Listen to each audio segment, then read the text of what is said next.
কল্পনা করুন আপনি একটি খাঁচায় আটকে আছেন, যেখানে প্রতিদিন আপনাকে খাবার দেওয়া হয়, কিন্তু আপনি কখনো উড়তে পারেন না। অন্যদিকে খাঁচার বাইরে আকাশটা অনেক বড়, সেখানে ঝুঁকি আছে, ঝড় আছে, কিন্তু ডানা মেলার স্বাধীনতা আছে।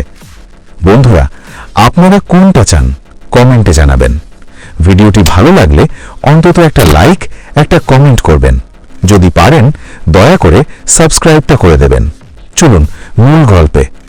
আমাদের সমাজ আমাদের শেখায় খাঁচার ভেতর নিরাপদ থাকতে, যাকে আমরা বলি চাকরি। কিন্তু আপনি কি জানেন পৃথিবীর শীর্ষ 100 জন ধনীর তালিকায় একজনও কি চাকরিজীবী আছেন? কেন ধনীরা দিনরাত পরিশ্রম করে নিজের সাম্রাজ্য বানায়, আর সাধারণ মানুষ অন্যের স্বপ্ন পূরণে নিজের জীবন বিসর্জন দেয়? আজ আমি আপনাদের এমন এক গোপন সত্য জানাবো, যা শোনার পর আপনি জীবনকে দেখার নতুন চশমা খুঁজে পাবেন।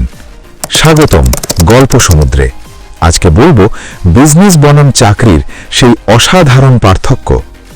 বন্ধুরা, হাতে সময় নিয়ে ভিডিওটি মন দিয়ে দেখতে থাকুন। চাকরি আপনাকে আপনার প্রয়োজন মেটানোর টাকা দেয়, আর ব্যবসা আপনাকে আপনার স্বপ্ন পূরণের সম্পদ দেয়। চাকরিতে আপনি আপনার সময় বিক্রি করেন, কিন্তু মনে রাখবেন আপনার সময় সীমিত, তাই আপনার আয়ও সীমিত। কিন্তু ব্যবসায় আপনি একটি সিস্টেম তৈরি করেন। ওয়ারেন বাফেট একটি বিখ্যাত কথা বলেছিলেন, যদি আপনি ঘুমানোর সময়ও টাকা আয়ের পথ খুঁজে না পান, তবে আপনাকে মরার আগ পর্যন্ত কাজ করে যেতে হবে। চাকরি হলো অন্যের তৈরি করা জাহাজের একজন নাবিক হওয়া, আর ব্যবসা হলো নিজের জাহাজের ক্যাপ্টেন হওয়া। চলুন একটা উদাহরণ দিই। সালটা ছিল 1994। নিউ ইয়র্কের একটি নামকরা ইনভেস্টমেন্ট ফার্মে জেফ বেজসের চাকরি। বেতন এতই আকর্ষণীয় ছিল যে সাধারণ মানুষ যা কল্পনাও করতে পারে না। কিন্তু জেফ লক্ষ্য করলেন সেই সময় ইন্টারনেট প্রতি বছর 2300% হারে বৃদ্ধি পাচ্ছে। এই একটি তথ্য তার রাতের ঘুম কেড়ে নিল। তিনি বুঝতে পারলেন এক বিশাল বিপ্লব আসতে চলেছে।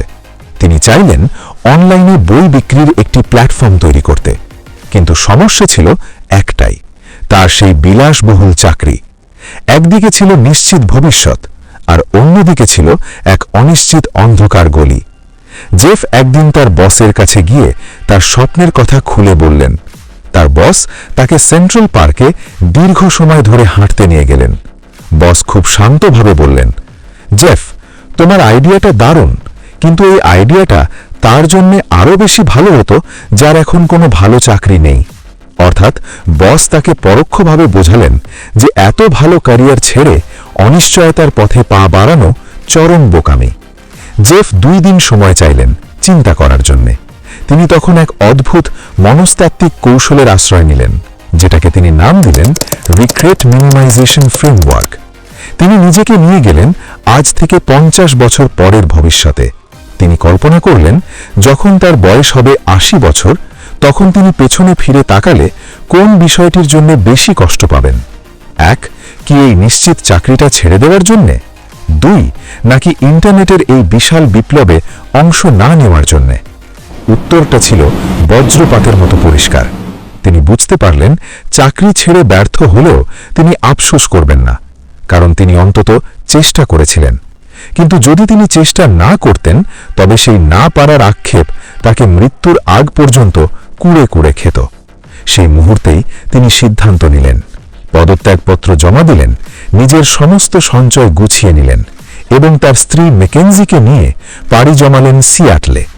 কোনো জাঁকজমকপূর্ণ অফিস নয়, নিজের বাড়ির একটি ছোট গ্যারাজে মাত্র 3 জন কর্মী নিয়ে শুরু হলো অ্যামাজনের যাত্রা। প্রথম দিকে তাদের অবস্থা এমন ছিল যে যখনই কেউ কোনো অর্ডার দিত, গ্যারাজের একটি ছোট বেল বেজে উঠত আর তারা আনন্দে চিৎকার করে উঠতেন। আজ সেই গ্যারাজ থেকে শুরু হওয়া কোম্পানিটি পৃথিবীর সবচেয়ে বড় ই-কমার্স সাম্রাজ্য। জেফ বেজস আমাদের শিখিয়ে দিয়ে গেছেন, নিরাপদ থাকা ভালো, কিন্তু বড় কিছু করতে হলে আপনাকে আপনার কমফোর্ট জোন থেকে বেরিয়ে আসার সাহস দেখাতে হবে। কারণ সমুদ্রের তীরে দাঁড়িয়ে ঢেউ গোনা যায়, কিন্তু মুক্ত খুঁজতে হলে আপনাকে মাঝ সমুদ্রে ডুব দিতেই হবে। কেন সবাই এখন উদ্যোক্তা হতে চায়? আজকের যুগে মানুষ শুধু টাকার জন্য উদ্যোক্তা হয় না, তারা হয় সময়ের মালিক হওয়ার জন্যে।